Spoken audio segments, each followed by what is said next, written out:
Langsung ke pertanyaan Bapak ya. Iya. Bagaimana pendapat Bapak tentang mahasiswa baru? Kalau masalah mahasiswa baru, ya kalau masalah awal pertama kuliah, pertama kuliah kita kan dari SNPTN, dari uji mungkin kan dari sekian banyak mahasiswa itu pasti mengenyam pendidikan SMA dulu. Dari SMA kita ke perguruan tinggi. Berarti dari perguruan tinggi sudah tahu aturan tentang kehidupan sosial. Nah, jadi saya harap kalau masalah mahasiswa baru di sini kita harus tahu dari lingkungan sendiri. Karena apa? Dari SMA sendiri sudah tahu bagaimana caranya hidup bersosialisasi ya. Jadi kalau masalah mahasiswa baru itu tergantung dari dirinya sendiri. Ya. Langsung pertanyaan selanjutnya Ya. Bapak. Apakah Bapak mempunyai anak yang masih duduk di bangku kuliah? Kalau anak sih masih belum. Saya masih muda. Saya baru menikah. Baru menikah. Saya punya anak. Jadi kalau teman masih banyak. Kalau anak belum. Jadi mungkin kalau besar nanti ya mungkin kemungkinan besar saya akan kuliahkan. Ya. Amin. Selanjutnya, lanjut ke teman saya. Ya, misalnya Bapak mempunyai anak kuliahan yang mempunyai tugas sangat banyak, bagaimana menurut pendapat Bapak sendiri? Kalau menurut saya, ya saya sendiri pribadi, saya pernah mengenyam pendidikan SMA. Ya. Jadi saya tahu tugas berat kayak apa. Jadi ada tugas kelompok, tugas ekstra atau yang lain. Jadi kalau masalah pekerjaan atau tugas kuliah atau tugas rumah itu tidak masalah. Entah itu kelompok ataupun pribadi tidak masalah. Lalu bagaimana pendapat Bapak jika anak Bapak keluar malam untuk mengerjakan tugas? Ya, kita lihat waktunya, jamnya. Kalau kita punya anak di atas jam 9, kita jangan boleh. Karena apa? Itu bisa mengakibatkan pribadi seseorang bisa buruk. Misalkan ya perempuan, apalagi perempuan, kalau perempuan terlalu buruk ya, prasangkanya dari masyarakat sendiri. Ya. Sekalipun tugas yang yang penting tidak boleh. Kalau itu tergantung lingkungan sih, Kalau lingkungannya di desa atau itu kan memperburuk pribadi Anda. Ya.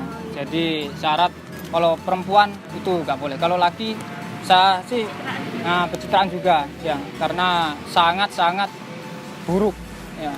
Karena banyak yang berprasangka buruk kalau anak muda keluar malam.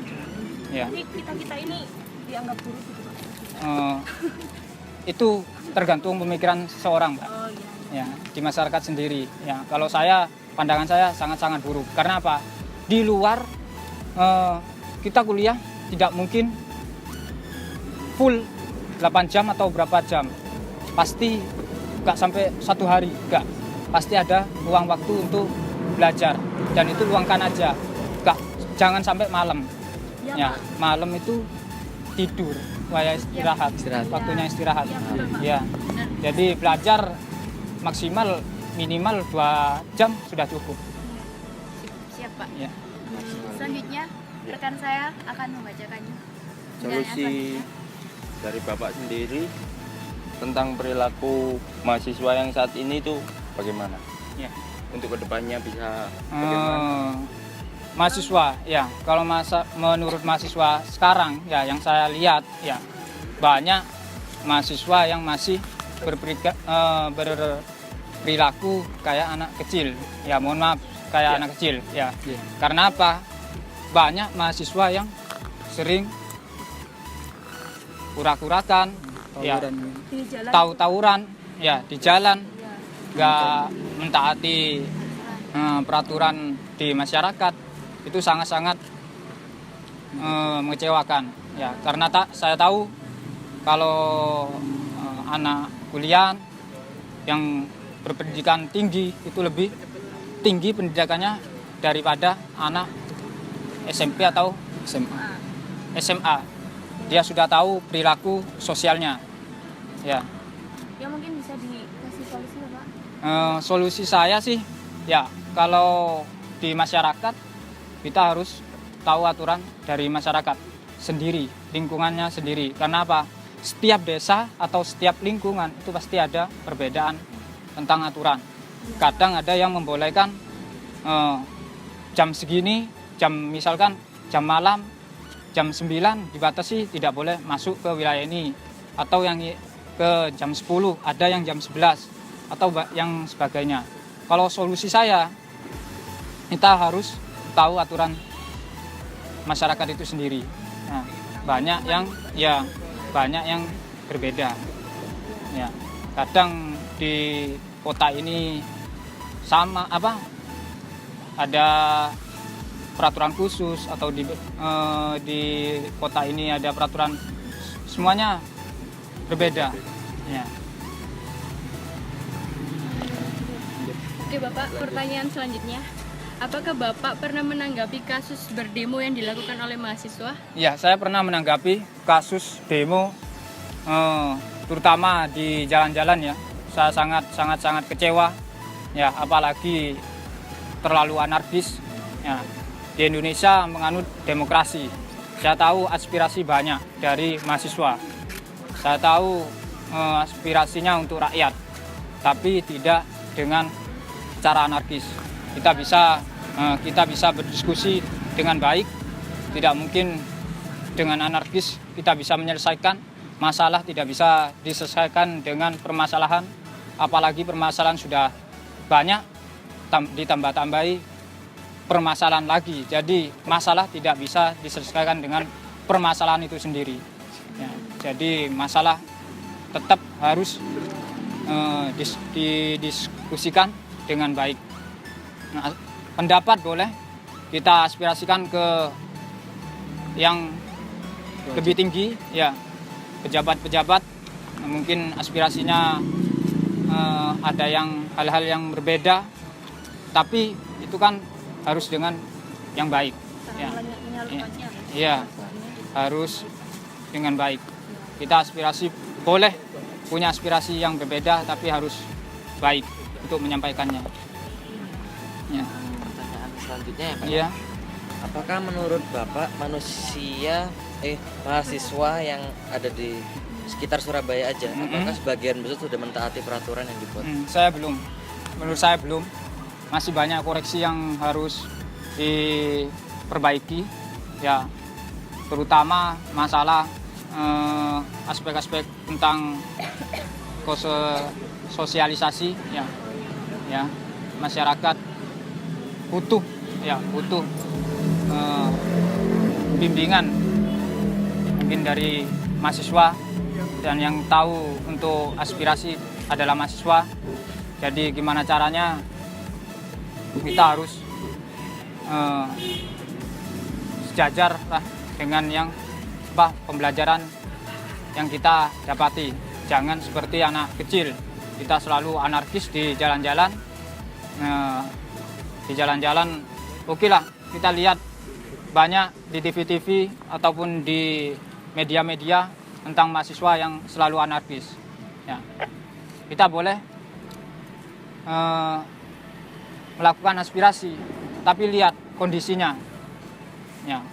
Sama tahu tata cara hukum di Indonesia, ya pasti kalian sudah ngerti, apalagi sudah pendidikan tinggi ya, mahasiswa, bukan anak kecil lagi, pasti sudah tahu ya.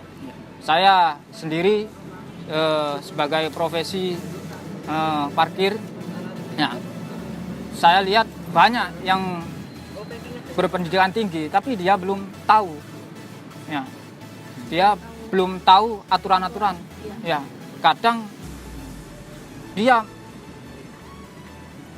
S2, S3, bahkan profesor sekalipun, kalau masalah aturan dia belum pasti tahu, ya. Jadi harus sama-sama belajar. Jadi jabatan tidak menentukan. Iya, perilaku. jabatan tidak menentukan perilaku. Ya. Jadi harus diawali dari bawah dulu. Kalau sudah dari bawah sudah baik, mungkin kedepannya mungkin bisa diperbaiki lagi. Ya. Sudah. Pertanyaan terakhir mungkin ya, Pak. Iya. Dari awal pembicaraan sampai terakhir tadi kan kebanyakan yang kita omongkan itu negatifnya dari mahasiswa. Iya.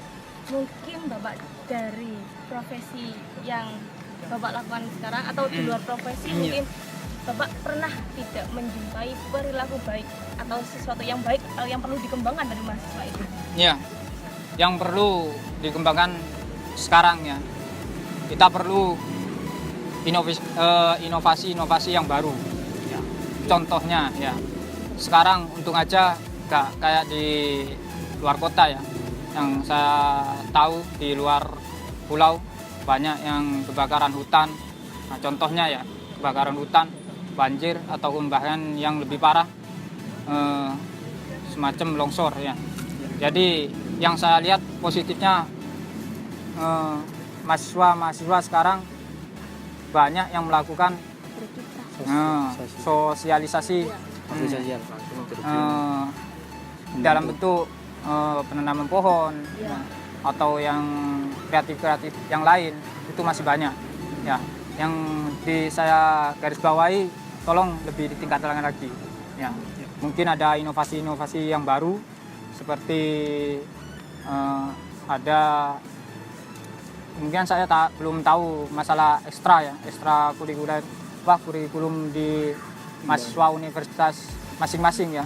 Jadi saya harap mungkin di perkuliahannya ada ekstra kayak gitu, macam cocok tanam atau kreasi-kreasi yang baru ya.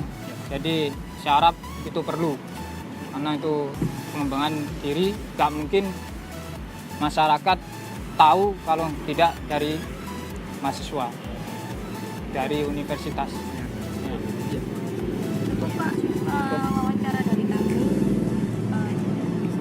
Terima kasih atas informasinya, Ya, Pak. Dan maaf kita waktunya. udah mau ngambil kesempatan, Bapak. Itu saja. Terima kasih ya. Iya. Selamat malam, Pak. Iya.